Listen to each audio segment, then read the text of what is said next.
technology company. We have about 1,500 colleagues in India, but we were siloed. For such a small company, we were siloed. So I really, on day one, I started an appreciation day where we send notes of appreciation in a standard format to each other.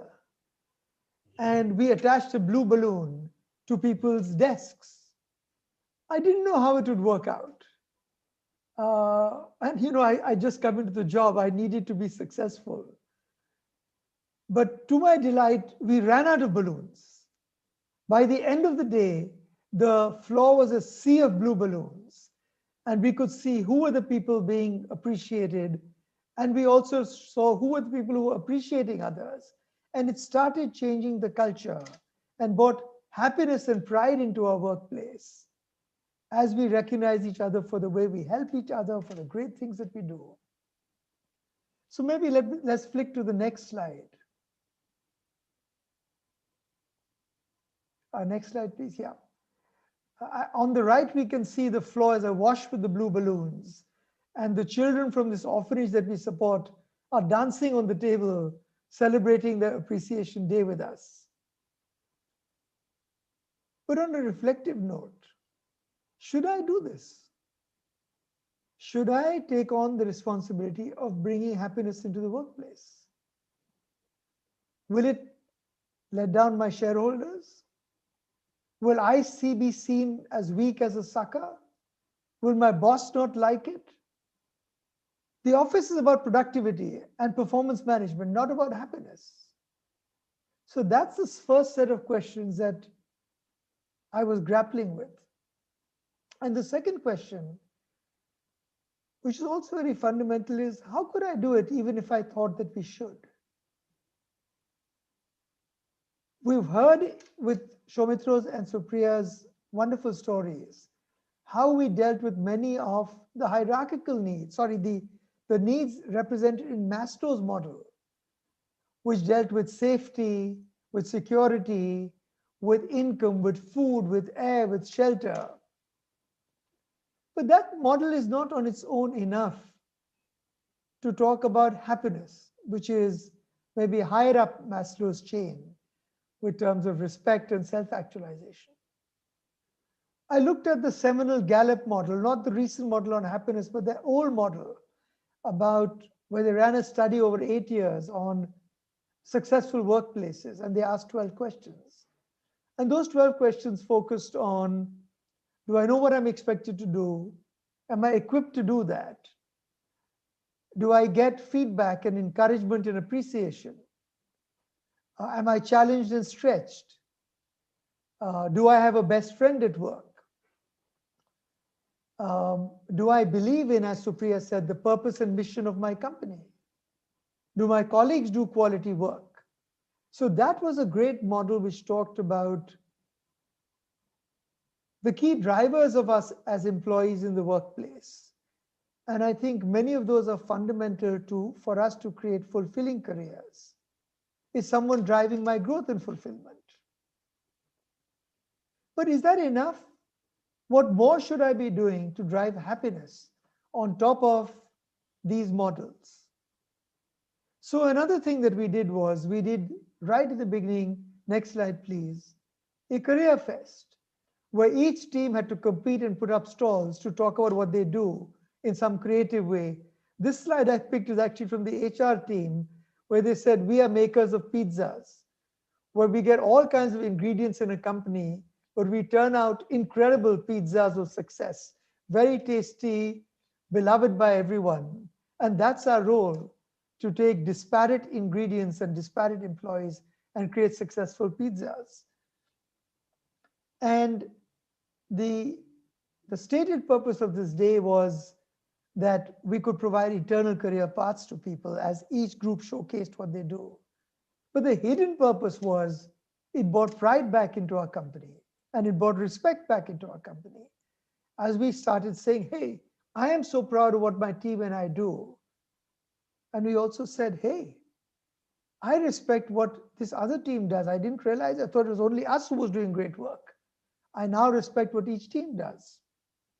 So I thought these were great starts to building pride, satisfaction, happiness. And then, of course, we had a 100 engagement programs. But with that, let me flip to,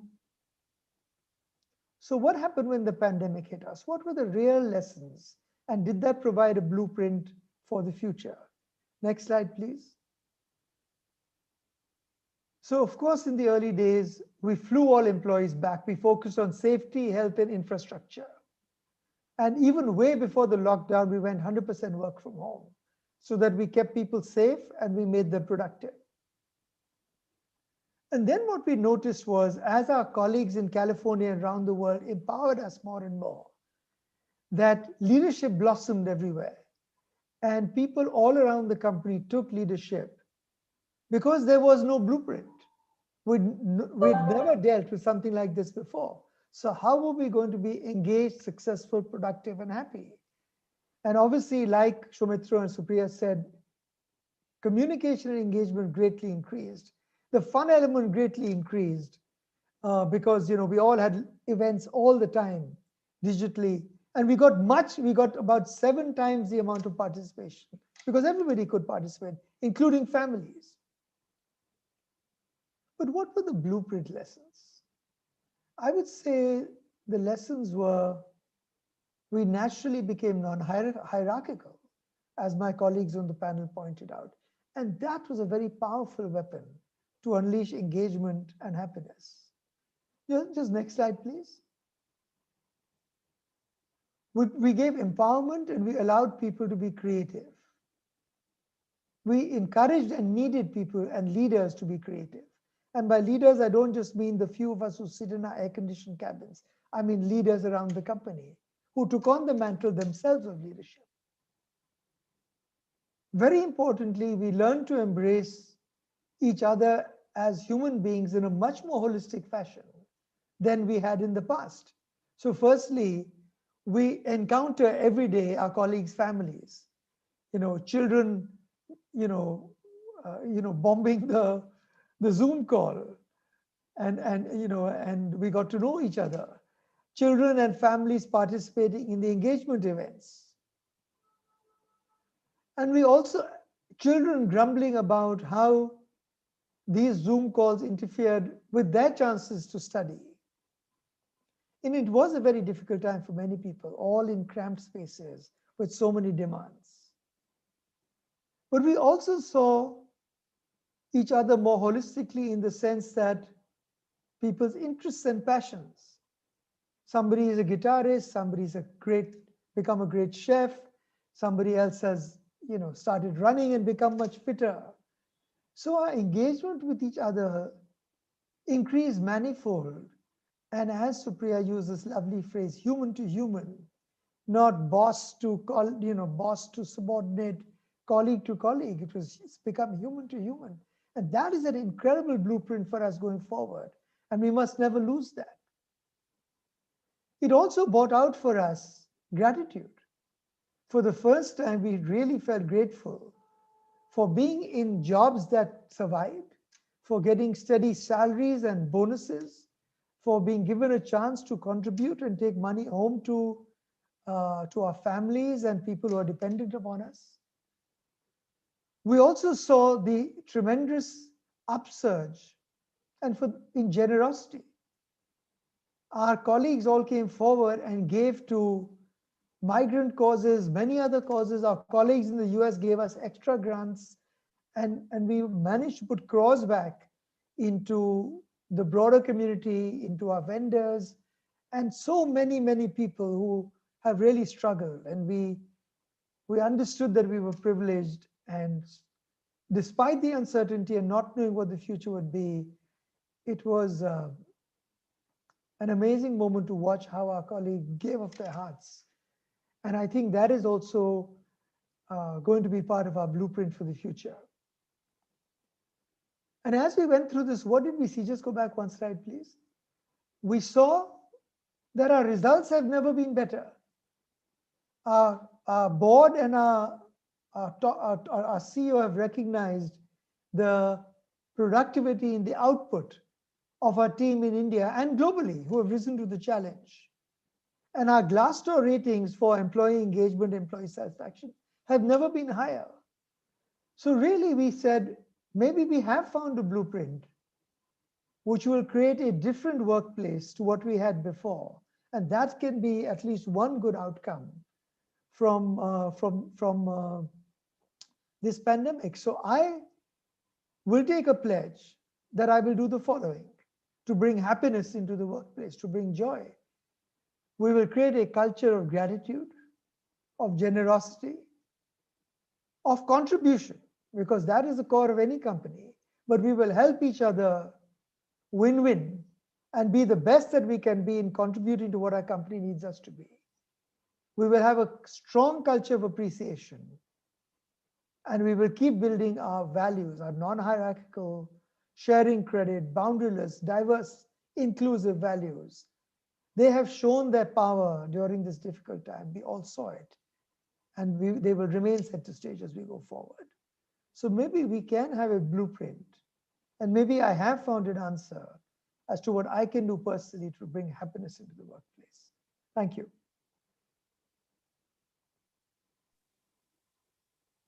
Thank you, Arjun, for sharing a lot of these details on driving into the engine of happiness and how do you plan to leverage it in the future. Thank you. That was great. Bhumika, may I invite you next? Let's give her a big hand. Airbnb was, the business of Airbnb was very heavily impacted because of the business they are in, and it'd be lovely to know what Bhumika has to share under such challenging environment and situation. Bhumika? Thanks, Adesh. First of all, thank you so much for curating this panel and starting this crucial conversation on happiness. This is the most needed, I think, more than ever. And Supriya, Arjun, and Soumitra, thank you so much for sharing inspiring stories. I personally got so many ideas from all of you, and I'm looking forward to implementing some of them at my own workplace. Certainly, for Airbnb, this was the toughest year, 2020, as travel got impacted the most. But I would say the story for Airbnb has been nothing but perseverance. That's the word I would say. We read article when the lockdown happened across the world. There were sort of predictions that in next 3 months or next 6 months, Airbnb will no more in the world. That word will just disappear.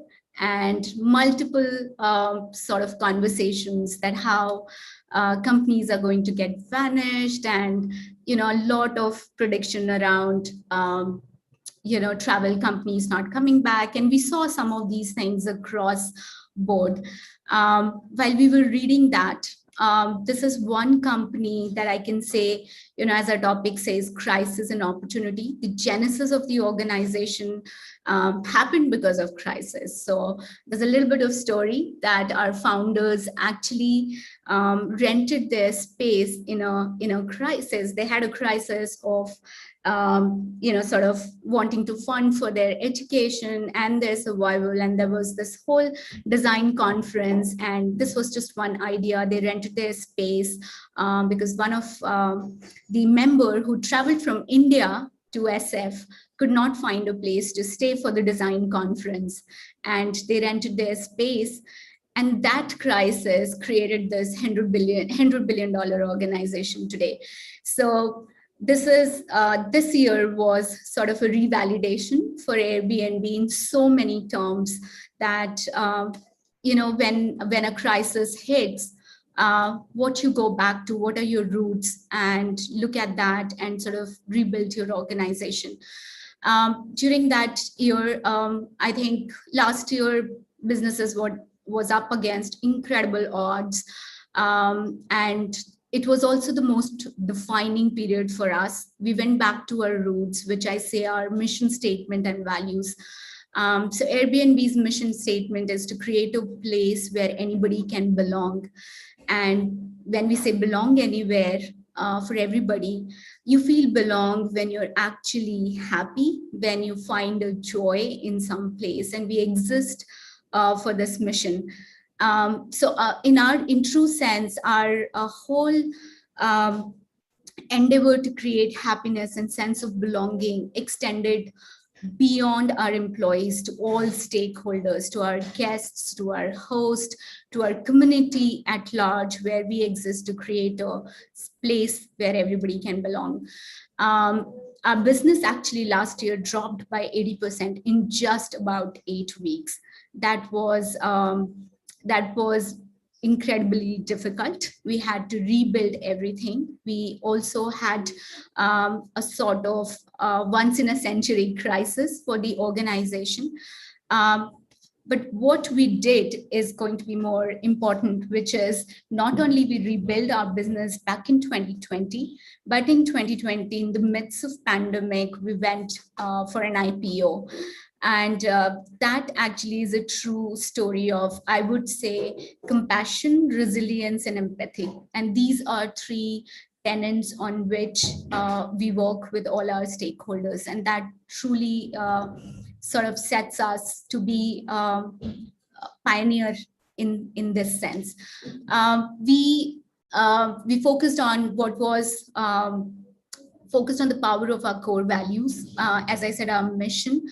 And creativity at the center of everything. We cared for each other, we cared for our stakeholders, our guest community, our host community. We went outside of our ways to sort of build connections. And if you see Airbnb exist, there are two words that can define Airbnb: creating experiences and creating connections. And if you start replicating that within the workplace, joy and happiness follows. As long as there are moments where we are creating experiences for our people and sort of connections.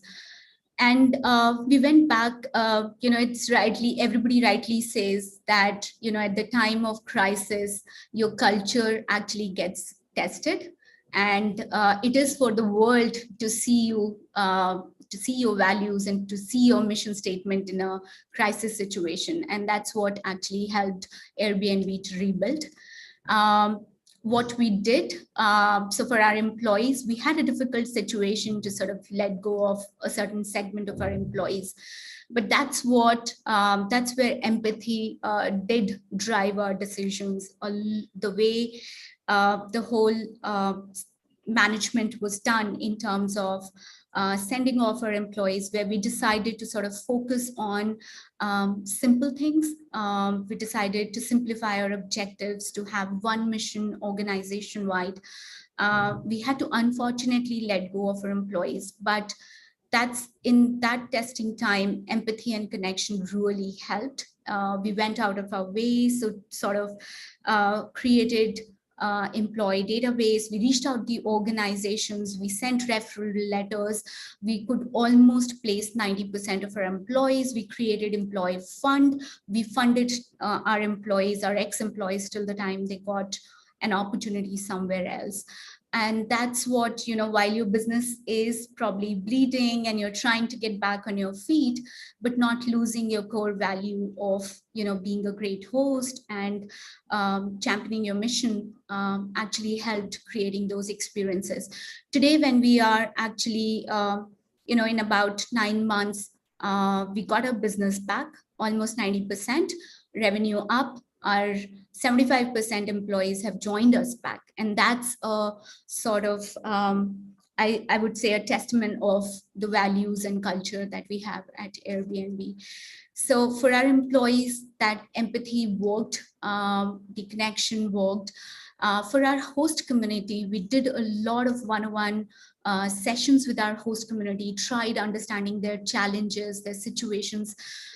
You can imagine we have 7 million listing on our platform, and 7 million, almost 90% of people's revenue or their livelihood is based on Airbnb.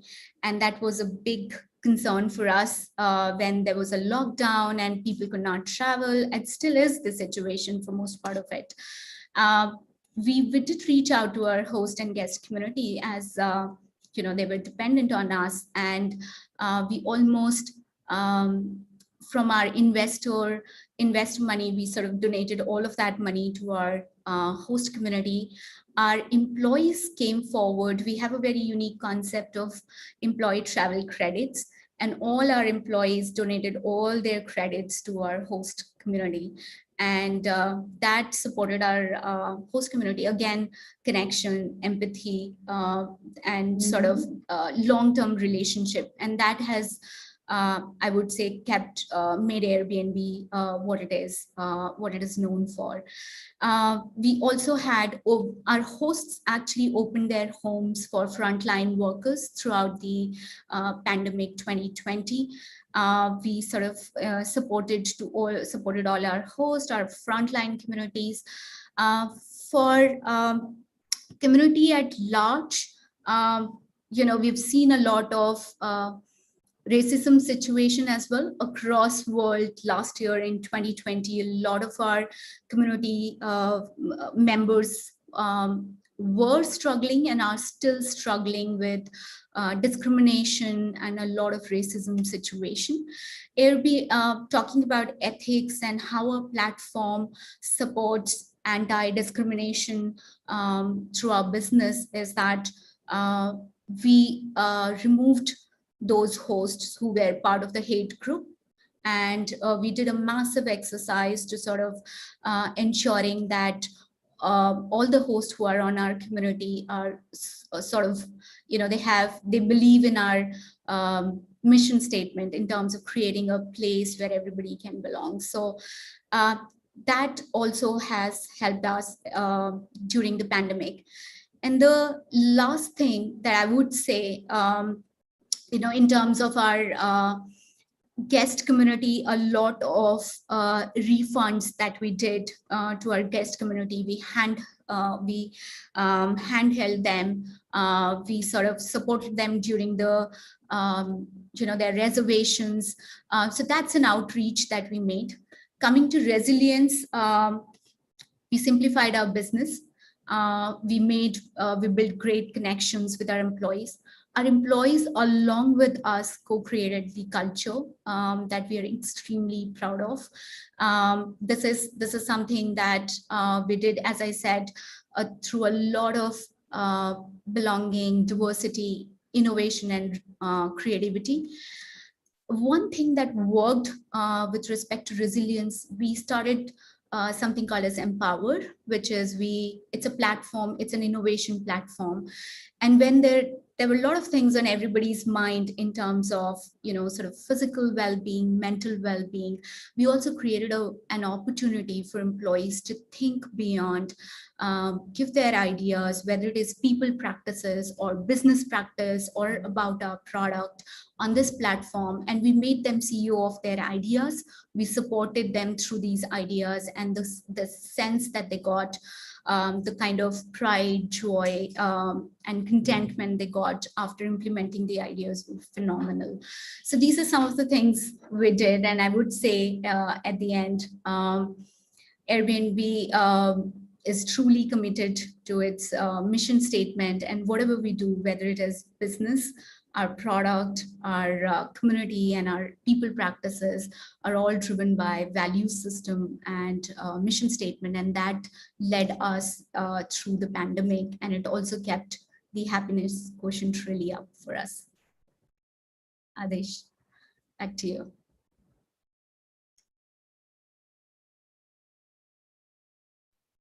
Adesh, I think you're on mute. Thank you, Bhumika. Thank you for sharing, the stories of how you and your team dealt with adversity so compassionately and so effectively, and got those the seeds germinating again. Thank you for sharing that. So, dear audience, thank you for your attention, and we are getting some questions, and I'd like to urge you to send more. And while you're sending your questions, there are a few thoughts that I'd like to share with you. So, I've been a student of happiness for the last about 20 years. I've been a practitioner. I've also been a teacher. And as I've been thinking about this topic, for the last few years, There are four aspects of, from the point of view of employees that we can think about. The first one is health and safety. Very, very important. It does not lead to something great, but if not done right, it can do a lot of damage. And there are laws around that. And depending on what trade, sector, country, jurisdiction you are in, if you are simply able to comply to those laws and practices, and you create the right culture, then you'll be able to create the right health and safety related environment and deliverables in the company. And this is quite well established in majority of the industries. I think the second aspect is employee engagement. This is a relatively new topic, perhaps about 30 years old, and the science and the art behind this has been evolving. Quite well established right now, but it still remains somewhat of a mystery in addition to the scientific part to it, right? The ultimate goal is, based on the community of employees that you have, how do you create sustained meaning, value, and experience for them? And this is not a static thing. The employee population is continuously changing. Their needs are changing. Your environment is changing. The business of the company is changing. So how do you learn to row the boat in this flowing river with a lot of currents and waves? Now, when it comes to employee engagement, I'd like to bring the parable of the tech industry into it, the core and the edge. The sharper and stronger you can make the core, that will continue to produce results for a longer period of time. Engagement is not something that you do and you get the results the next day. You can create a transaction that will create a moment of output, but it will not be long lasting. So the long lasting employee engagement comes from a strong core, strong foundation. And then you have to keep sharpening your edge. Once you get the foundation to be strong, the core to be strong, how do you, the results and the output and the outcomes are then dependent on sharpening the edge, right? All the speakers have talked about it. At Tata Communications, we have 12,000 employees in 40 plus countries. And for the last few years, we have been lucky to be rated as best employer, great place to work for women in multiple countries for multiple years. So we have a great set of leaders and managers and employees who are making this happen. The third aspect is well-being. And well-being is not something that I had personally thought about before the pandemic. The pandemic really sharpened it.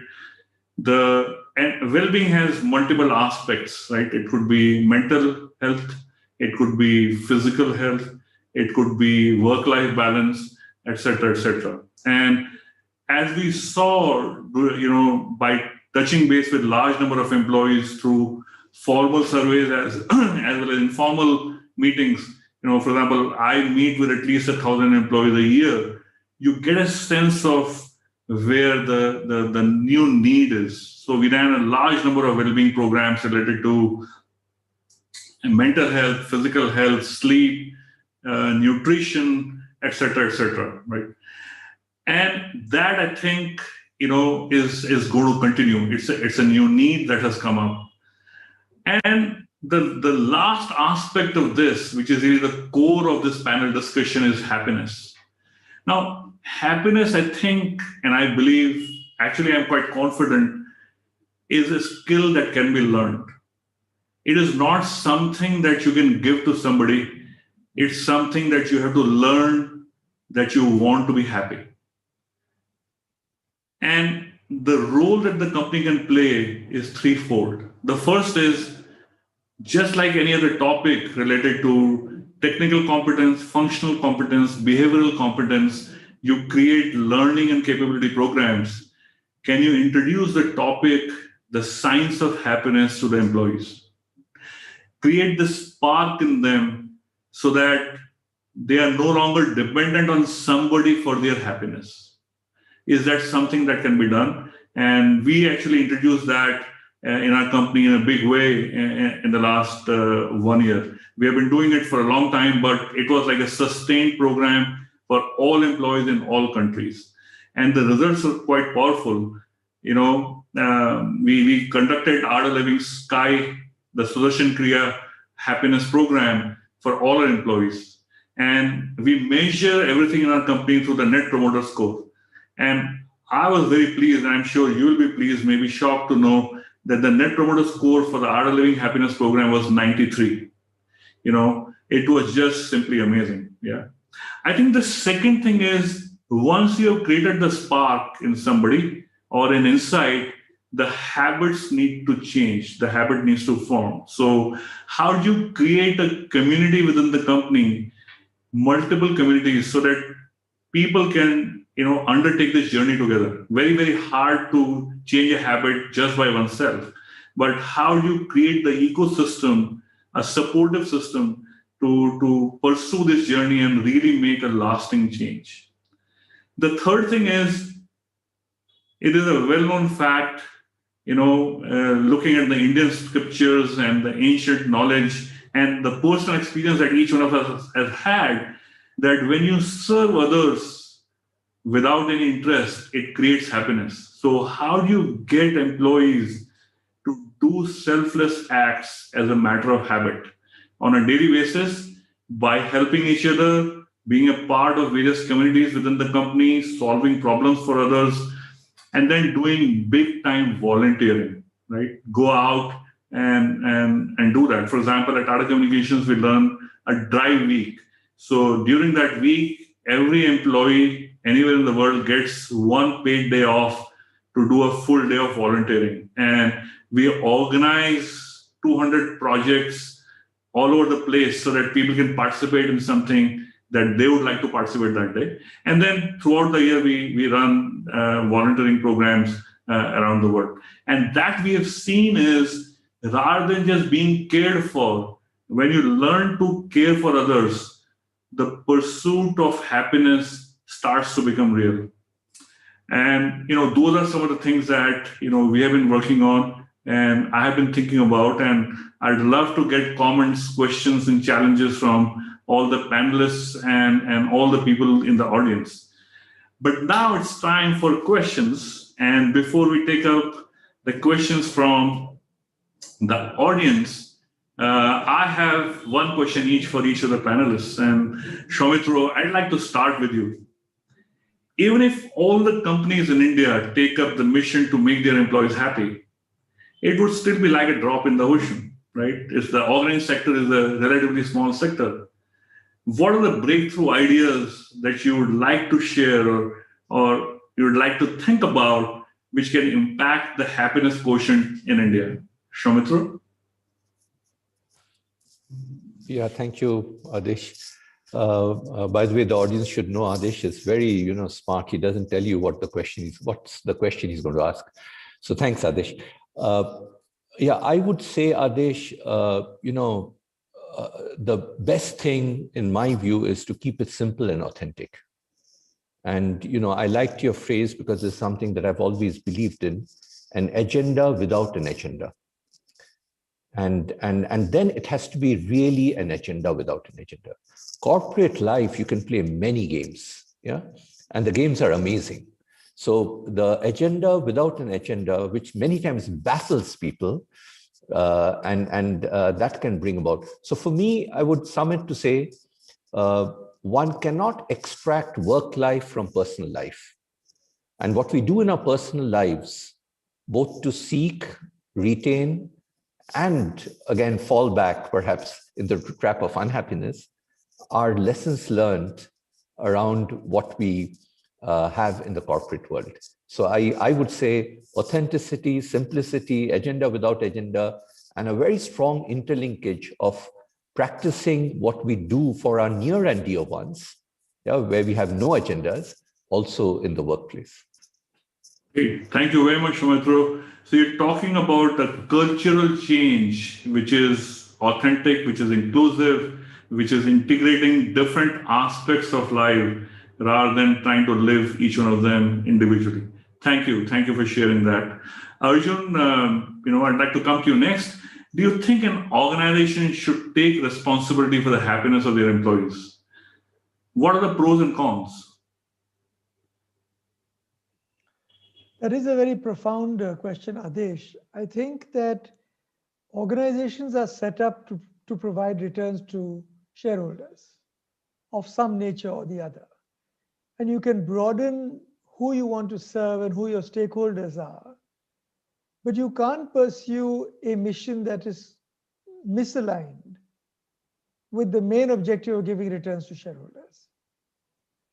And I think that many of us as leaders have unconscious biases that pursuing happiness in the workplace is contradictory to our main agenda. There is no data that shows that. So clearly it is part of a bias and maybe sometimes superficial conversations around, no, if you're driving happiness, you won't performance manage people. That's a myth. You'll still performance management because you have to find a win-win where employees will only be happy if they are productive. No employee wants to be in a company just being carried by the company where they are the worst performer, they don't know how to do the job, they're not set up to succeed. Why would we think we're doing them a favor to carry them? So the real question is, how do we persuade ourselves that the win-win, there is a win-win to be found, which is we will meet our shareholders' objectives, in fact, perhaps even in a better way than we have before, if we create a company of happy employees. And in that regard, I think, yes, then we should take responsibility. I believe I should take responsibility for driving the agenda of happiness in the company. Thank you, Arjun, for sharing that. Supriya, in the recently published World Happiness Report 2021, India was ranked 139 out of 149 countries.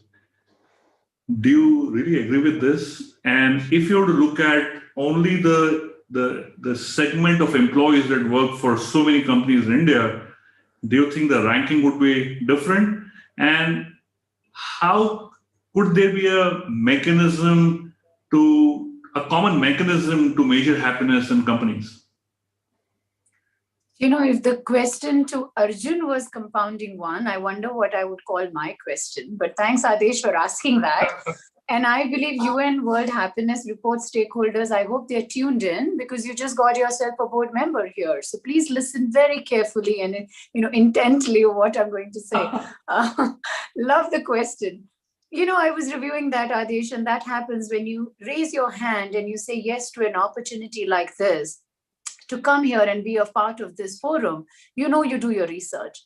139 out of the 149, 150 countries is a very dismal score. Does it make me happy? No, it in fact contributes to my unhappiness score. But let's look down like any problem solver, like an engineer. We say, let's break down the problems. If you look at the factors that look at it, it's actually very sharp 6 variables they're looking at. They're looking at income, healthy life expectancy, social support, and you spoke beautifully about how we need to come forward and do a lot more on social support. There is freedom. And Arjun spoke about, we're all biased. We all carry biases. I as a woman or I as a human sometimes don't experience the liberal lifestyle, the choices I make. I feel like we are always compounding them by justifying those. So I think there's work to be done on freedom for sure. If you look at trust, I think that is one singular variable. If we single out, my sense as corporate is really a shining example of how we've all come together and done a lot better than perhaps we did in the past. They say families that eat together stay together. I think as corporate, we have stuck together. We are very nimble, flexible, agile to new models. And there is research, Arjun, that also says that, if people have trust in your companies, you're going to be 74%, you'll experience less stress and 106% more energy at work. Well, that productivity is right there for us to see. So I think when we look at all of this and coupled with the fact that You started your journey, Adesh, 20 years back. Some of us are just kind of, still knocking on the door, and the door hasn't opened yet on generosity. We do things which are interspersed once in a while. We do that. We do care about the communities we work in. You don't plant a tree today, you cannot expect to live under the shade and bear and eat the fruits tomorrow. So I think all of us are waking up to the fact. So I would say, I don't have a choice but not to agree with 139 out of 149, but I would say this with a pinch of salt and probably a bucket of salt, that maybe these variables need to be a lot more inclusive, looking at where the countries are, where their population is. We are struggling with basic food, shelter, safety. I think happiness is still a far cry. But for some of us who are in corporate, have resources to our disposal, I think we need to start making our efforts ASAP. So I can say this, it's a decade-old concept, but I commit to this on this forum, which is recorded, which is publicized world over. Arjun is already committed. Shaumitru is in. You are our guru and mentor. We look forward to you. I commit to going back and saying happiness is something I'm going to discuss with my India team and HR team and say, can we learn from Adesh what is happening at Tata's? Can we set up calls and then go back and dip that in the ink of our own system, our own values, and see how the journey can start a lot more intentional than perhaps we've done it in the past, would be my, pride moment, or say that my humble, ask of myself and others. Let's do this. Let's do this and start making a difference. I would like to be in the top 10, Adesh. I'm competitive by nature. I would see us in top. Great. Thank you for sharing that. And making commitments like this in a public forum is really amazing. A lot of courage and conviction required for that. So thank you everyone for doing that. So Bhumika, you're like everything is tech company today, right? And Airbnb is driven by tech. So let me give you a curveball, like a bouncer. How do you think technology could be leveraged for increasing the effectiveness of happiness-related programs in a company? Thanks, Adesh. Thanks for that curveball. Definitely, technology is right in, at the center and front of what we are doing today, especially in a virtual world. There's no way that we cannot be dependent on technology for anything, including happiness. And whether we call it happiness or wellness, because wellness is such a critical part of being someone happy, at least as far as you talk about physical, mental, and social well-being. I would also include financial well-being. So as long as that's there, it definitely aids to happiness. And it's such a rapidly evolving and topic, and becoming an integral part of how employers are ensuring even productivity at the end of the day, right? So of course, technology is going to play a big role if we already have not moved in that direction. And some of the ways that we can do, sort of take help of technology is specifically in a virtual world. And we all know that we're not going to go back to usual ways of working. World has changed in so many ways. The first one really on top of my mind is, how do we encourage collaborative working? That is very, very important. There are so many tools that's available today.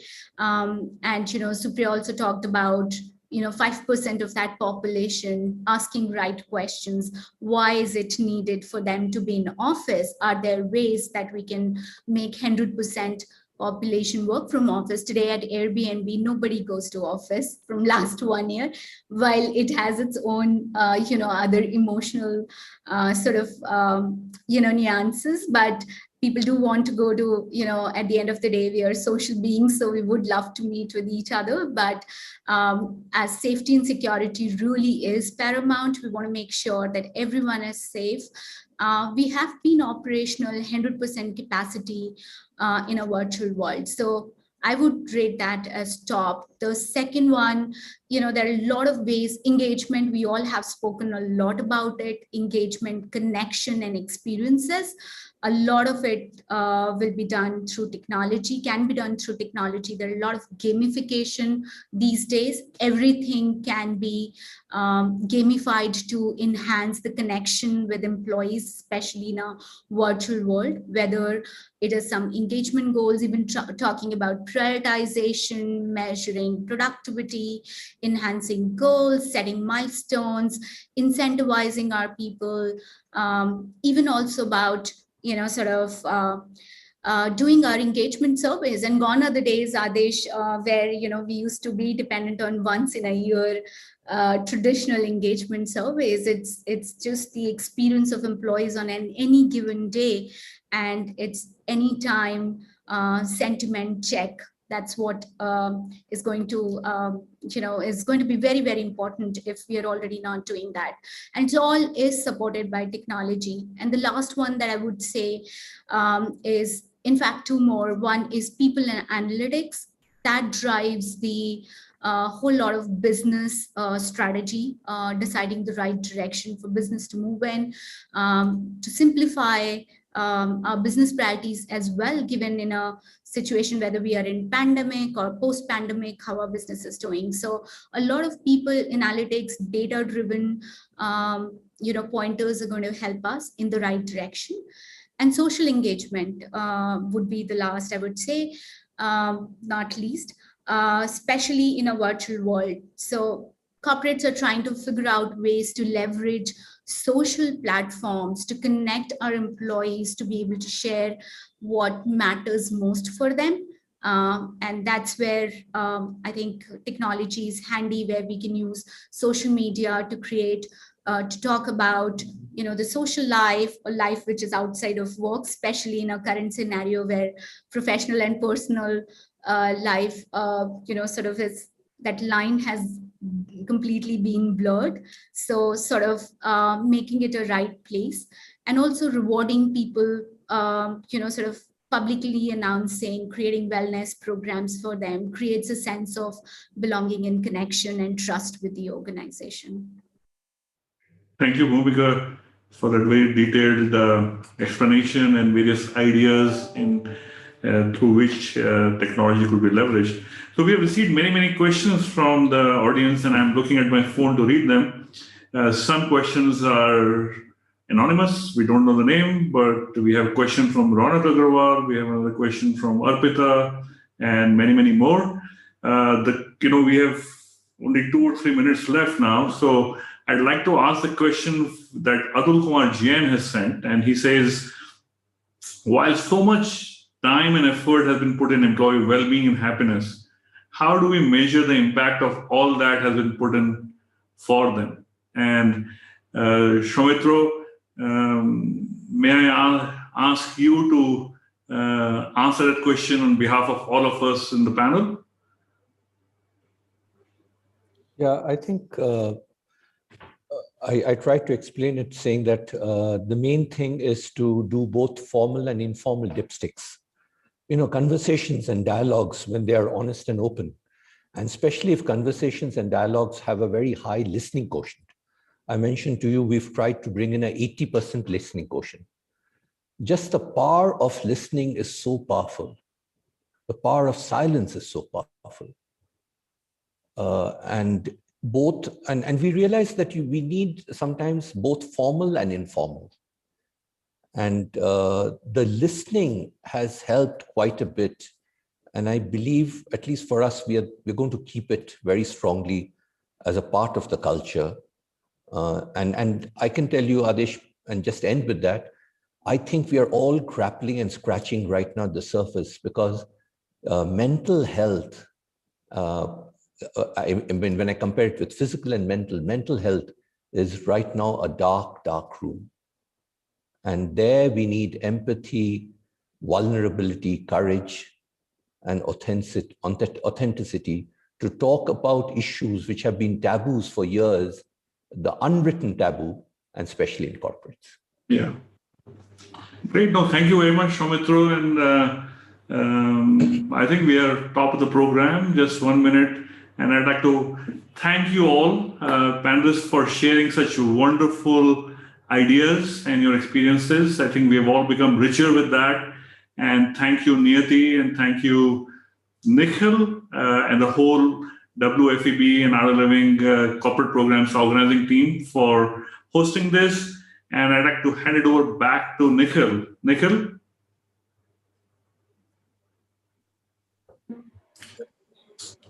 So these are the the social handles which everyone can follow and keep track of what's going on in the conference. And the bonus of this session is that if you scan this QR code or follow this, click on this tiny URL, there's going to be a wonderful meditation session by Swami Jyotirmaya starting immediately after this session.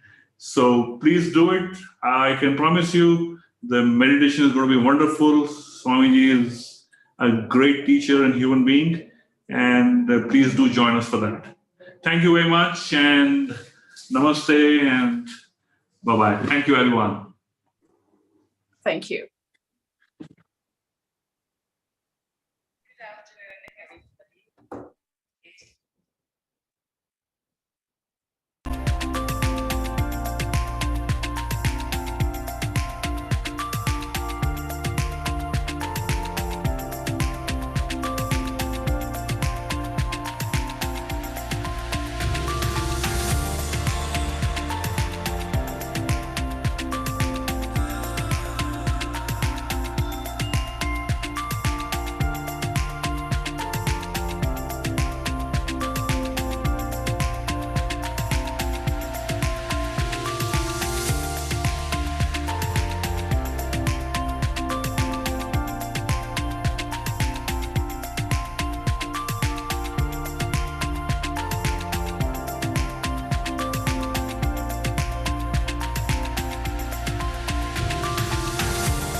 Good morning. Good morning.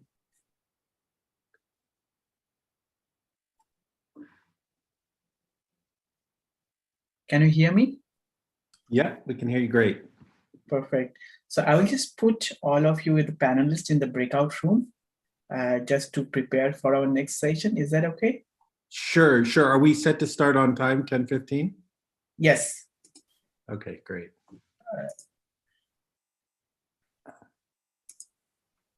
Just give me a minute.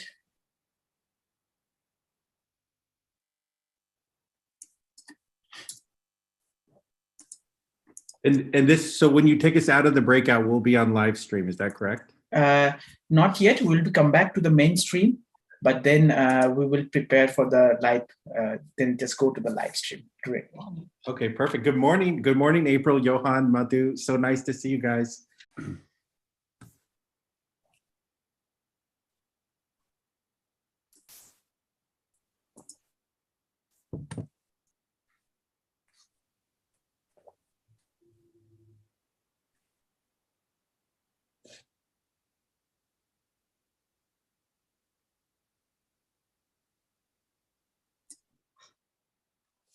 We are live now. Great.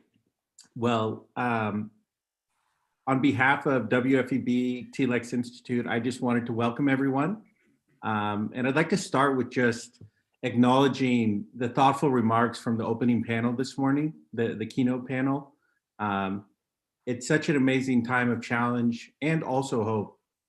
And I'm very excited to bring this breakout panel together. The Great COVID Reset. And how do we build back with greater resilience, connection, and empathy and equity? So just wanted to start with a few opening remarks. Then I'll introduce the panelists, and then we should get into a great discussion. Very, very excited. So first, I'd like to start by thanking all of our global partners. This has been a global collaboration, and yeah, it's such an honor and a privilege to be here with all of you today, all of the people live streaming and all of the people who are participating in the global symposium. And I'd like to just start by setting some context, which all of us know, but is sometimes hard to put in perspective. So I love the idea of a metaphor with this. And COVID has been, in a way, like a huge tidal wave. For many of us, we've felt the ground moving out from under us, the way we work, the way we live, the way we take care of our families, the way communities interact with each other. So as that ground is pulling out, there's also a whole accelerant of trends coming toward us. An acceleration toward digital commerce away from say, local commerce, a deep exposure to inequities in our systems, in our structures, particularly here in the United States. And while COVID hasn't been all bad, I know many people have spent more time with their families than they have in years in many cases. We can't deny that there have been massive challenges, and it's come at a massive cost. And one of those things, at least here in the United States, which is top of mind, is just access and to services, to human services, and to healthcare, and many of the deep inequities that we have in our country around that. The disproportionate burden on women and mothers who are often juggling home and work has come at a massive cost. And the unhealthy coping mechanisms that many have faced as they have been trying to cope with the social isolation of the pandemic, which was already an underlying trend around mental health and many things around addiction. And these are just some of the many challenges that we've been facing. But for this session, I bring a lot of hope and also, and I'm very excited about the panel that has come together here, because I feel like each of them has such unique insights into what a reset could look like. and also brings great lived experience to this point and tacit knowledge that they can share with all of you. And we very intentionally have created cross-disciplinary panels. So I'll share more about each of the panelists, but we have deep expertise in community work and policy. We have a technologist, business person who's building out future solutions. And we have an advisor executive who is advising many of the fast accelerating tech companies that will shape the world that we live in. So with that, I will go to the panel introductions, and I'll start with April Walker. So April Walker is a senior director at overseeing 15 Centers for Excellence Technology Labs at Microsoft. She's also a graduate of the Sloan School of Business, and she shares a passion for both business transformation, but also community and civic engagement. And April, welcome to the panel. So nice to have you. The next person I'll introduce is Johan Uveen. Johan is a founder and advisor of his principal advising services, but he's also a two-term former acting Secretary of Education under President Obama, and has been a former delegate to a number of different organizations, including the OED and numerous other things, including being a PhD from Harvard Kennedy School.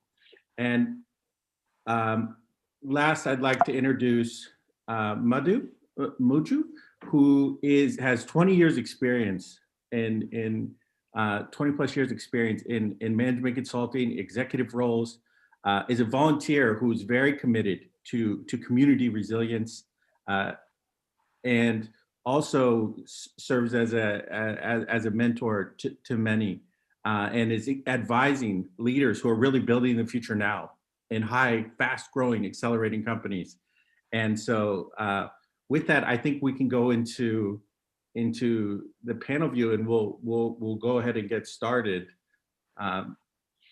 So the first question I'd like to start with is, so often we're looking forward into the future around what are the trends that are coming, what are the shiny objects that we can pursue, or the new innovations and technologies. But I thought for starting this panel, I would start with really taking in the moment, just having a pause around what we've been through and also where we are right now. So I thought I would start with you, April, if you could share some of your remarks with us.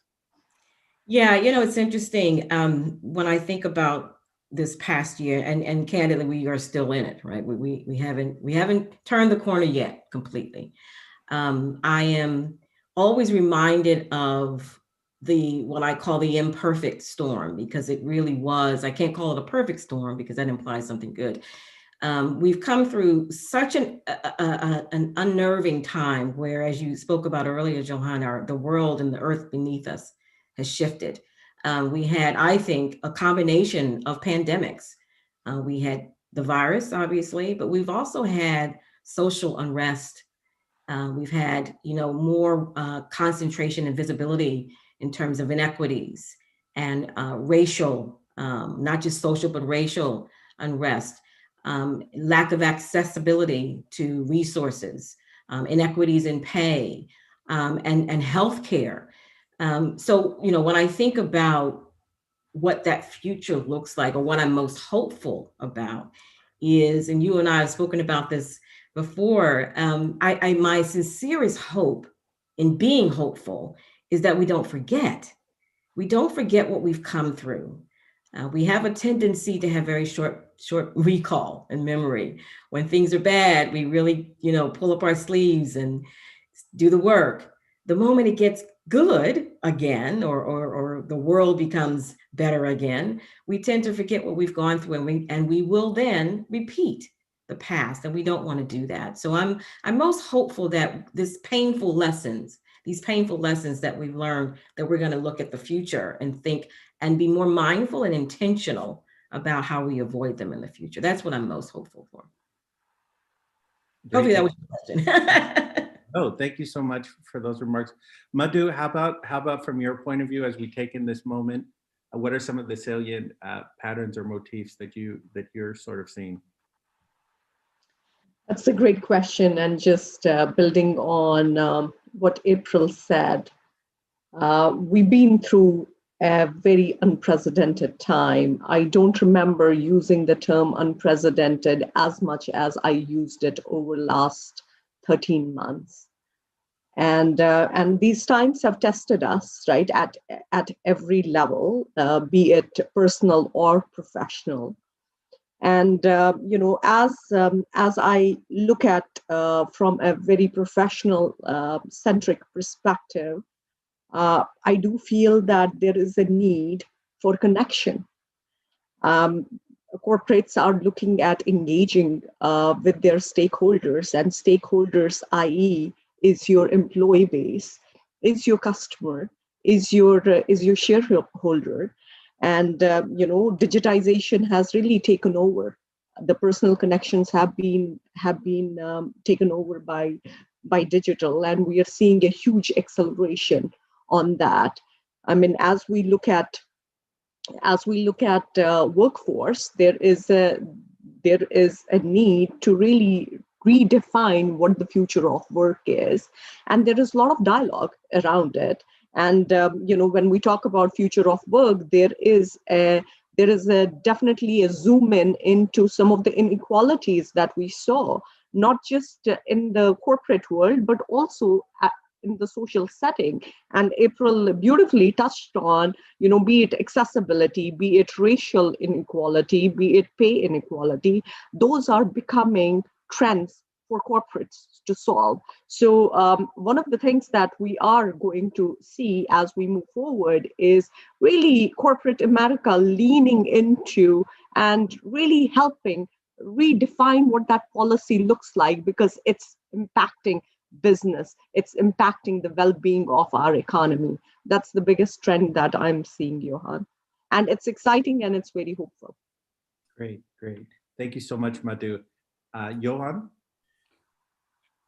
Well, good morning and good afternoon, everybody. But before I speak to this question, I want to thank Johan and my fellow panelists, April and Madhu, for this opportunity to be part of what I think is a critical dialogue. And I feel truly humbled to be in your presence. But when I when I think about the last 12 to 18 months, I mean, it's so clear that these months have been unlike any times in recent history, and in so many ways have disrupted our lives and sadly and often brought enormous loss and grief to too many families. When you think about it, the way we act and behave, the way we interact, the way we work together, the way we play, the availability and convenience of goods and services on demand, all of this actually has changed and I believe likely changed for many years to come. So when I think about the future, so yeah, it most certainly remains uncertain. And it's clear to me, particularly when we think about the world of work, that the health pandemic and its economic twin of pervasive automation have really accelerated innovation across all fields and sectors and borders and boundaries between nations. While they may have been physically closed, they have opened up, and it seems like the world has learned how to come together to collaborate on finding therapeutics and vaccination solutions and ways to sustain our economy under new constraints of this reality. So for me, I think what Bill and Melinda Gates in their most recent annual letter called "We're all in this together," that sort of "we're all in this together" attitude gives me great hope, not just in terms of where we are going as it pertains to global collaboration, but to ensure that we can not only contain this virus, but also extend this type of collaboration that has emerged to other areas of our work, not just health. Why not think about that type of global cooperation and collaboration around other significant issues, whether that's creating economic mobility and achieving greater social justice. Thank you so much, Johan. I think about you guys' opening remarks. A single word comes to me, which is contact. Contact with our employee bases, contact with those interdependencies and complexities that you were talking about, in contact with the communities that so often we don't interact with, and the true challenges of this have really, as you said so aptly, April, brought us together, jarred our memory to maybe work together, and the importance of that contact has built empathy and connection toward that. Just going out of this phase, I know that self-awareness is so powerful in intentional design of coming out of something. And so I would just be curious from each of your purviews, what are some of the adaptive challenges or adaptive opportunities, if framed another way, that you think are important for us to kind of have in mind as we think before we sort of jump into what's next?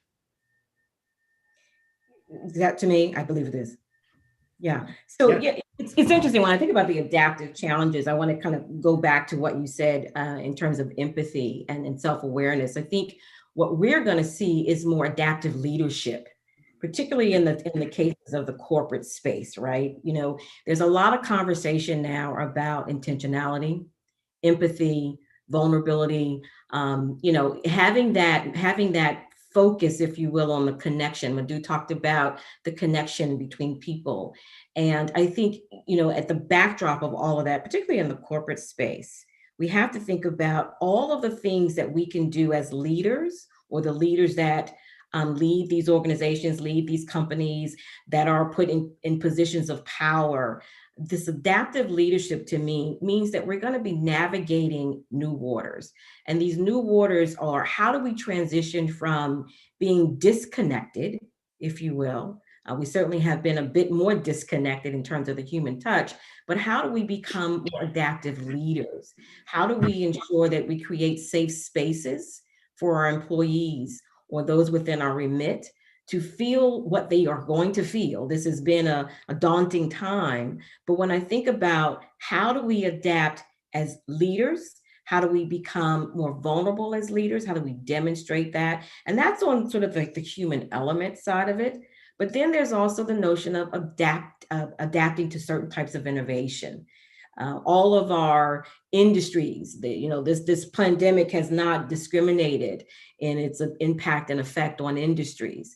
And when we think about, for example, telehealth, how we shop, how we manage our ability to do little things such as renewing a license or things of those things, things of that nature. So adaptiveness to me is going to cross so many different paradigms, adaptive leadership being one, but also adaptiveness in our technological and innovative solutions. I work with customers every single day, helping them to devise solutions that allow them to maintain their productivity, maintain connection, if you will, amongst their employees. So the adaptiveness, I think, is going to take a multi-pronged approach, if you will, both from the leadership standpoint, but also how we infuse the technology to make that connection possible. Thank you so much for that, April. Madhu, maybe I'll just riff to you off of that. And how do we, in particular, is there any thoughts that you have around how we balance this human connection and the technological connection? I think that's a great question, Johan, and I would say a multi-billion-dollar question that we as enterprises are trying to solve.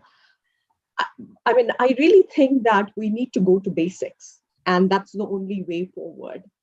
And last year was a ground zero. We all, as human race, were at ground zero. So, why not take things in a very simplistic manner and break them? And from a simplistic manner, I would say that we have to lead with empathy. And what does that mean? That means that every innovation, every every policy, every process, business process that we are looking at, we have to bring in human centricity in it. And once that happens, mindfulness, intentional, adaptive leadership is going to emerge. I really think that's really the demand of the time right now. Johan, I just building off of that, I know so much of policy is around planning and adapting is emergent often. And I would be curious your thoughts with decades of policy experience and any other reflections that you have. Sure.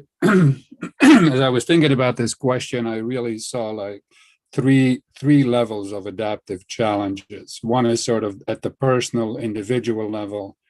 Then one is at the interpersonal level.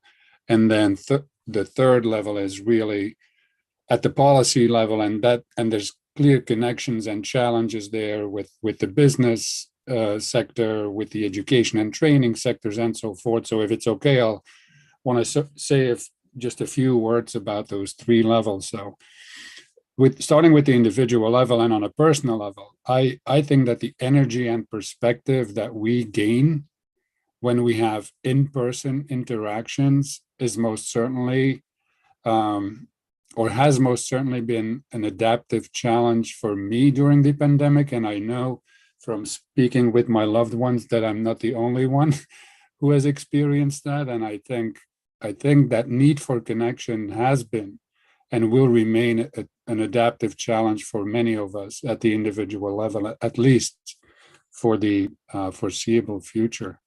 That said, for all of us, I think, is how do we take on this challenge of creating, maintaining, and sustaining a well-balanced sort of life with meaningful work opportunities and adequate time for non-working relationships and activities. And I think our opportunity in this moment is to think of ways to redesign our world of work so that, as Johan and Uma from the Institute have often said, that it acknowledges each individual holistically and demonstrates and acts on empathy and compassion to ensure not just ourselves, but our peers are supported, included, respected, and treated with dignity, irrespective of the role, function, or level of leadership or responsibility that we have.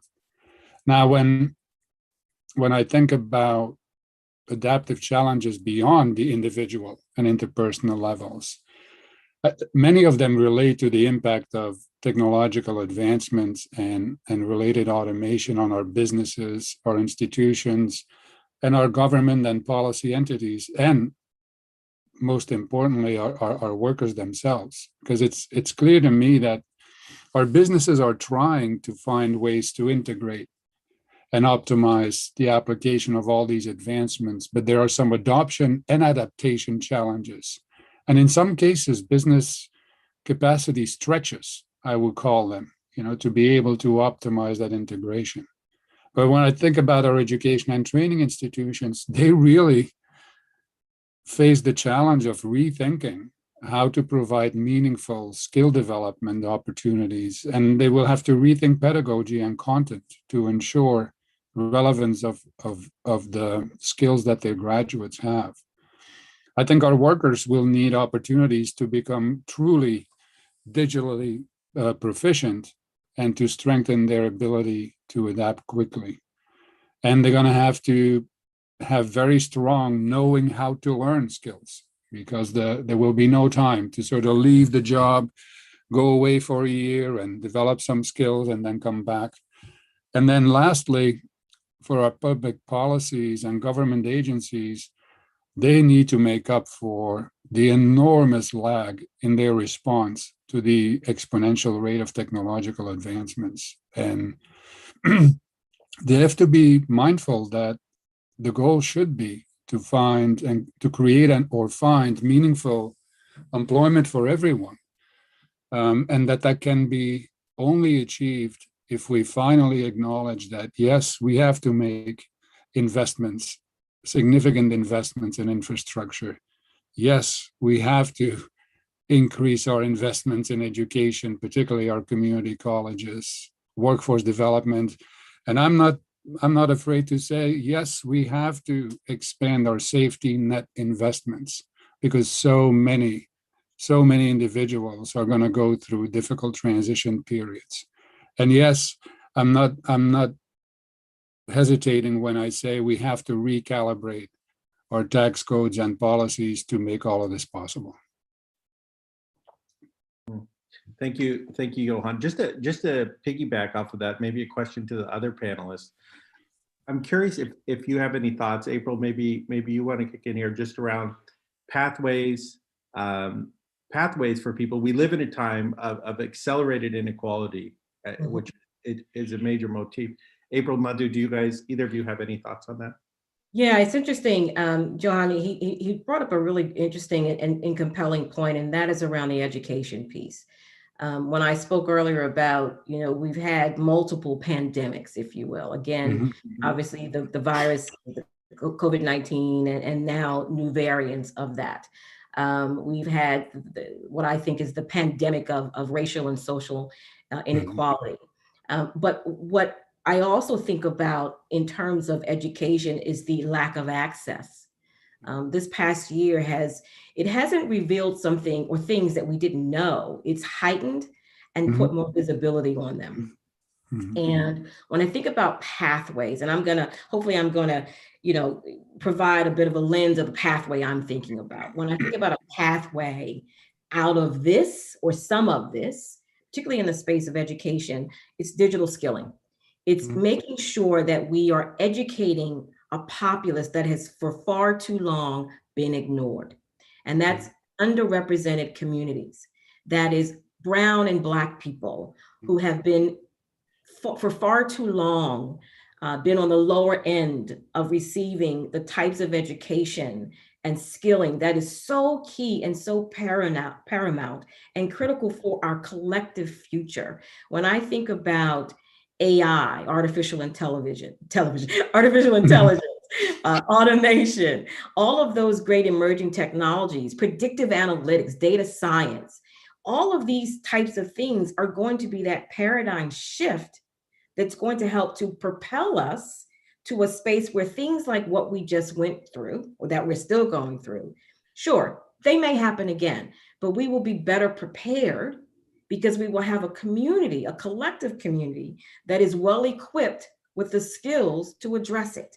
I think that when I look at my very fortunate educational experience, I went to wonderful schools. I started out at Howard University in Washington, D.C. I then transferred to University of Maryland and got a bachelor's. I went to George Washington University and got a master's in engineering, and then went to MIT Sloan School and got an MBA. I've been very fortunate in that. Not everyone is afforded those opportunities. And I've been an engineer for most of my career, my 33-year career. And when I think about the communities of color, underrepresented communities, all I see is opportunity. That's all I see is opportunity, a massive amount of opportunities for our global world. Think about, when Johan talks about, this, and Madhu talk about this connection. If there's one thing we should have learned, or we continue to learn from this, is that this virus, if you will, has connected all of us with one purpose. And that was to get vaccinated, to get rid of this thing, right? So we've had this sort of Independence Day. Some of us remember that movie when we all had to come together as one. And this pandemic has, I think, heightened so many parts of our societal changes. And when I think about one critical pathway out of this, and that is to educate our communities that have for far too long been ignored, or have received, I say, less than sufficient. I think, we can all agree to that. And we have a populace now that's not ready for the digital age. We're not prepared. Technology is not new, and it's here to stay. So for anyone that's misguided and thinking that it's going away, it's not. Having those skills around the emerging technologies that will change the way we reach one another, connect with one another, cure one another, heal our communities, how we, my goodness, even things in terms of how we change the industries in which we all work, manufacturing. You know, I was reading an article the other day where it spoke about the new sort of world order is in the warehouse, right? We're doing a lot more of the warehousing. The way we do our daily lives, conduct our daily lives, is fundamentally going to be driven by a lot of what we put into place for technology advancement. And we need the right skills. We need to ensure that we are equipping our communities with these skills so that we can propel and continue to grow as a society. Agreed.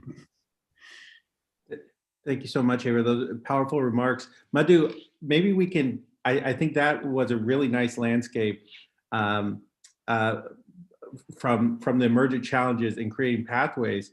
But I'm thinking back on one of our conversations just around, everyone's looking to leadership right now. Everyone's looking to the C-suite for all the answers about social unrest and inequalities, around when are we coming back to work, around, you know, what do all these changes mean for me, right? That create a lot of fear in people. And I'd be curious from your point of view, what are the skills and capacities that you're really seeing are needed as we adapt into really a whole new paradigm that leaders have found themselves in? That's a great question, Johan. Talk about leadership test, and and we saw it in last 13 months, all the more. At this point in time, as we reflect back on what we have witnessed, I really think that the leadership style has completely, the new leadership style has emerged, and Microsoft is a perfect example of it. At this point in time, we need leaders that have, that are as much as a visionary, right? As much as they are a servant leader, they need to know how to serve from behind. We need leaders that are present, and that are showing up to listen, that are showing up with complete empathy, and that are authentic, that have the capacity to be vulnerable in front of their stakeholders. That's a huge challenge to put forward in front of corporate America, because that wasn't the mold of leadership that corporate America saw. That wasn't the mold of leadership that was awarded. So this is going to be a new wave of leadership that we would have to really groom, that we would have to really provide a support system to really come up. It will be really interesting. And April, I'm looking at you. Microsoft is a perfect example. You guys really turned this big Titanic called Microsoft around by the servant leadership. Satya is really a living example of what that leadership can really mean. So that's really what we are seeing. As I'm interacting with the CEOs, as I'm sitting in the boardrooms, that's what is being asked of. This was a changing trend over last 3 to 4 years, but over the pandemic, it's front and center, and you cannot ignore it.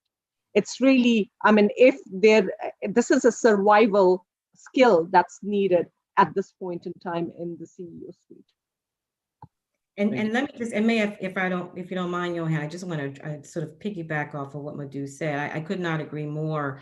I'm certainly proud and very biased because I work for Microsoft, but we do have an incredible leader, and I'm going to make that plural. We have incredible leaders, but it certainly starts at the top.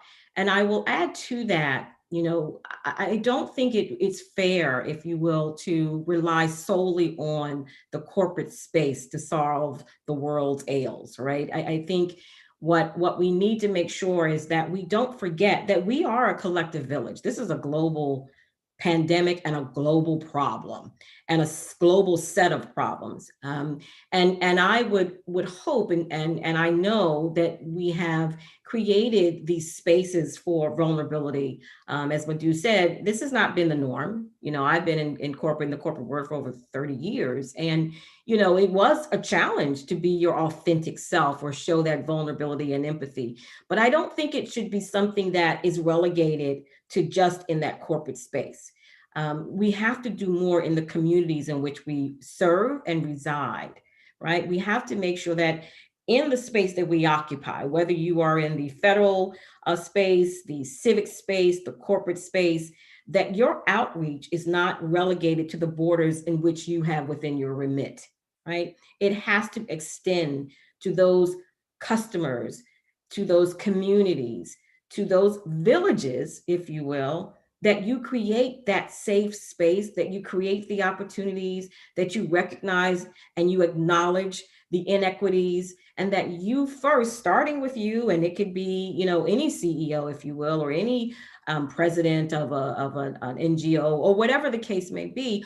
What are you doing? What are you living in that space? Are you embodying the spirit of that? Because it does start at the top. So Madhu, thank you for the call out of my CEO, but it certainly is something that I'm happy to see, at least within my company, that it's across the board. That servant leadership, our mission statement at the company is that we empower every person on the planet and every organization on the planet to achieve more. And we live by that. But that is not relegated, obviously, to Microsoft. There are many companies and many organizations that in this past year have really, upped their game, stepped up their game to make change. We just have to make sure that we don't make that change in earnest, and that we do that across the globe, and that we work together to do that. Because again, it can't just be a one-stop shop, right? It can't just be we rely on our governments to fix all of our issues. We can't rely on just corporate America to solve all of our issues. We have to do this collectively.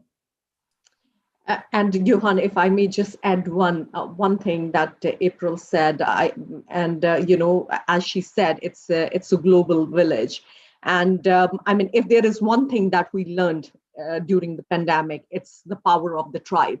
And as I'm looking at April, I look at Microsoft, I look at KPMG, and I look at many other organizations where that tribe has really emerged, and that tribe is really partnering very actively with the policymakers, with the NGOs, to really drive that change and bring up that servant leadership to create a long-lasting impact. April, in her opening statement said that, our memories really, they leave us very fast as the times go, as we go to the brighter moments and as we go to the happier times. I think with the leadership with the tribe that we are creating, our memories are going to be staying, our learnings would be deeper, and we would be really creating a path that's full of hope and that's full of change. If I could just maybe build a little bit on the, first of all, acknowledge, the criticality of the points that my peer panelists have made here around this issue. But when I think about sort of a new level of shared awareness that the pandemic has taught us, which is, I understand that my behaviors and my actions can affect your health outcomes and vice versa. And that if we both share that awareness and act on it, then our community outcomes will be better. That whole idea, I think, is transferable to other issues. So, for instance, and then it becomes a distributed responsibility, right? Not just corporate Americas or the labor unions or the government, or no.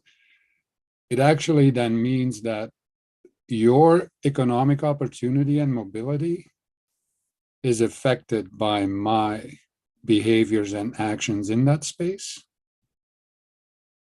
and vice versa, right? And if we honor what we learned is possible during the pandemic, it actually leads to better outcomes beyond the individual. actually at the community level. So there is something there, that I think we can optimize and apply it to many different areas. So just wanted to add that.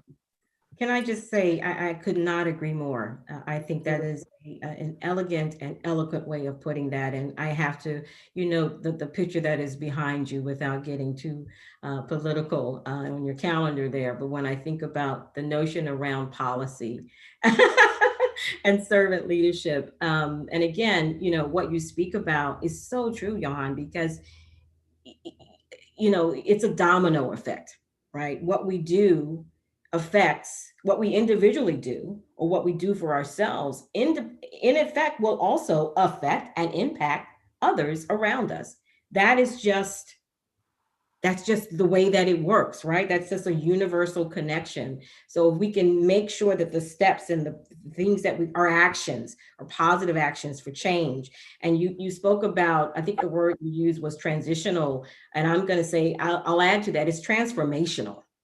Right? It's transformational. The things that we do in our communities, in our companies, in our spaces that we occupy, we affect and impact others around us, and we can do so in a transformational way. We have that opportunity now to do it.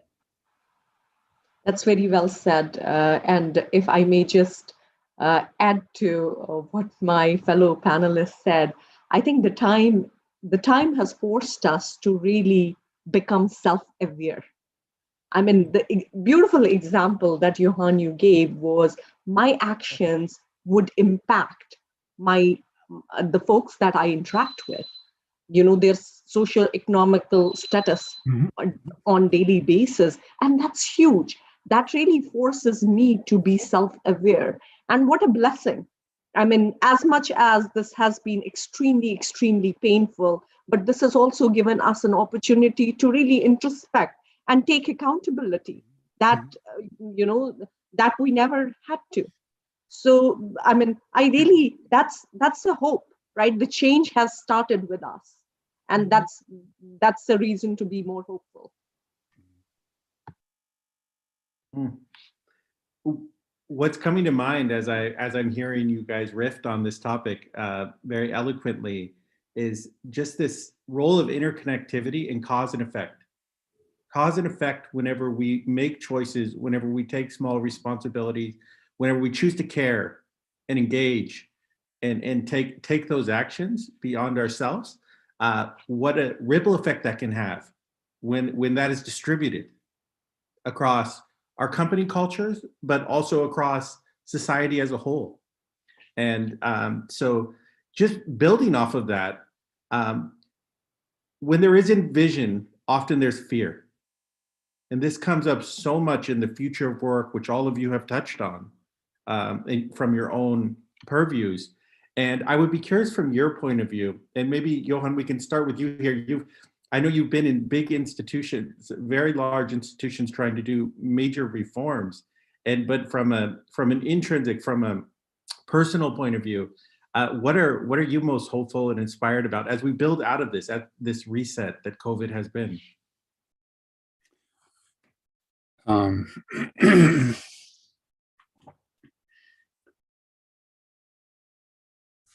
I think the fact that we are presented right now, and not just in the US, anywhere in the world, with a choice.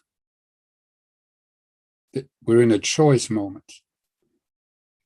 And depending on what decisions we make about that choice moment, the long-term consequences can differ greatly for all of us everywhere in the world. And for me, the choice is, are we going to continue to operate the way we did pre-pandemic with all of the big issues, systemic, institutional racism, intentional exclusion, and so forth? Or are we going to leverage this moment in time, and particularly this, I call it the rare shared global awareness, to rethink our businesses, our systems, our policies, and our practices so that they actually would be more equitable and reduce the enormous disparities and inequalities in all kinds of areas and domains that we see right now, whether that's in terms of earnings or health or education. Because for me, one of the big lessons, from the pandemic is, and I think April talked about this before, is that it has exacerbated all these disparities that we actually knew existed in health, digital capability, education, economic opportunity, earnings, employment. And it actually amplified these adverse effects on communities of color and low-income youth and adults. People don't realize this, but since the beginning of the pandemic, the number of young people in the US under age 25 that were not in school, not in training, and not in a job has more than doubled. It is now at 10.1 million in just 10 to 12 months, setting us back and neutralizing all the enormous progress that we had actually made. So for me, top of mind is making equity the central design principle, and not just doing it as a buzzword, but really making it like an economic, social, and moral imperative.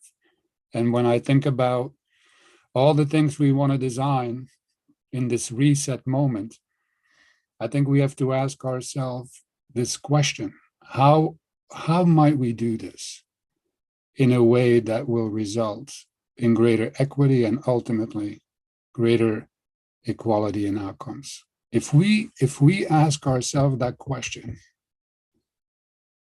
when we are about to make corporate investments in a new product line or service, when we design a new workforce development statute, when we participate in our community and in our churches, if we ask ourselves that question, if we make equity sort of the central value and design principle, I think we can undo many of the opportunity constraints, often intentionally, that were present in our systems pre-pandemic. I think we are in this choice moment, and it's up to us. It's up to us whether we make that choice or not. I know what choice I'm making. Can I add a fourth one to that? Because Yes. I think that was beautifully stated in terms of intentionality. What do you go in with in your intention? To add a fourth one to that, it's also about our political process and our political policies, particularly those around voting. We don't need to go down that rabbit hole, but when your thoughts are so clear and so relevant, that at the forefront of our decision making should be equity and equitable treatment. Yes. And we have to include in that voting opportunity, voting access, equal opportunity. Every American should be able to enforce / select and elect those that they want to have represent them without constraint. Yeah, we shouldn't have to move a major sports event because a state doesn't have equal voting rights. That is just, I thought we were the United States of America. I guess not. Madhu, would you like to go next? Just around a vision that you're taking out of this moment? Johan really described it at a macro and a micro level. And as I take that construct and, what April added on, just taking that construct and saying, and really applying it in terms of practicality.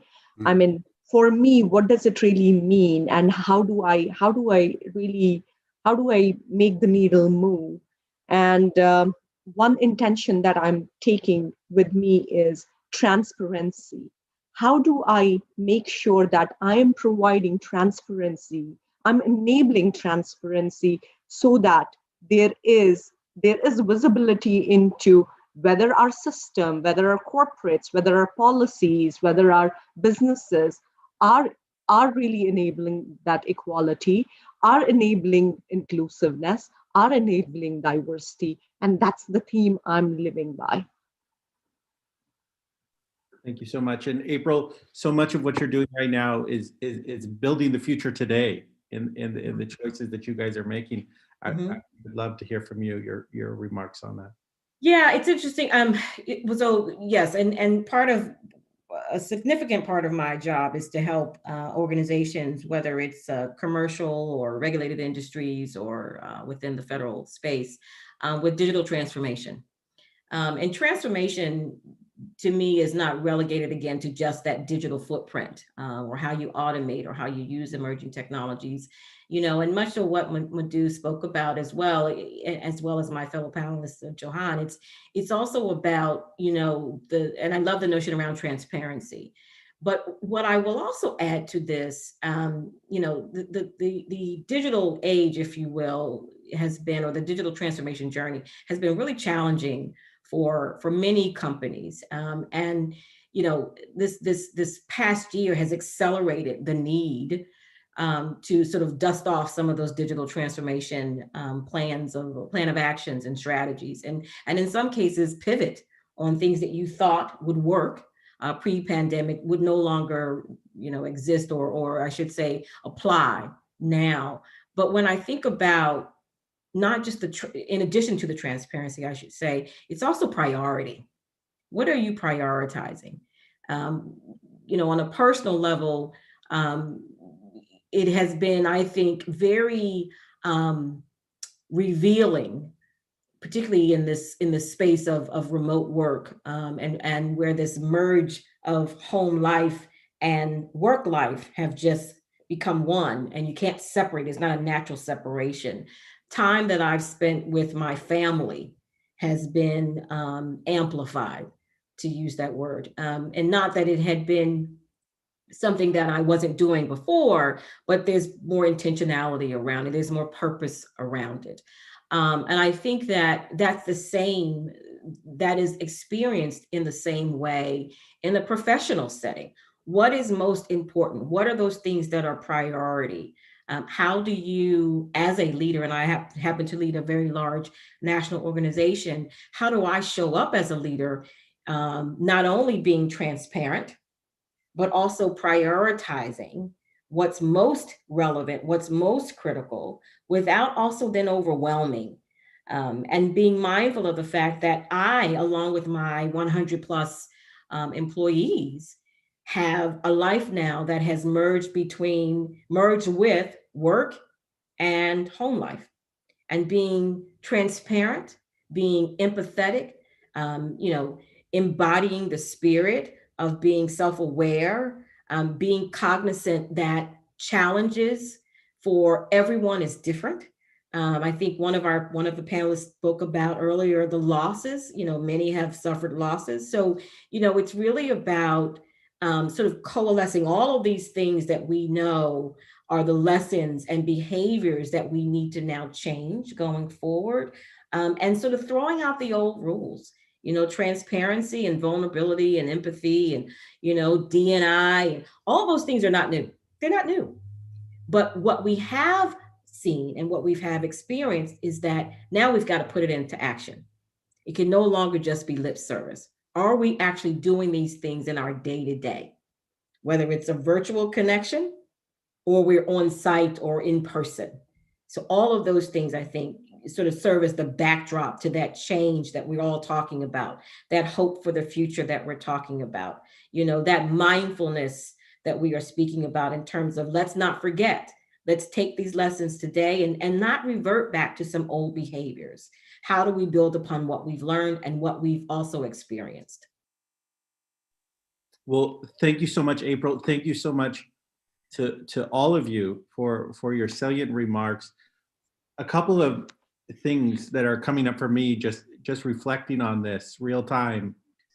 One is, I feel like we've touched on dignity, the importance of human dignity, of equality of opportunity, and bringing intentionality into how we move forward.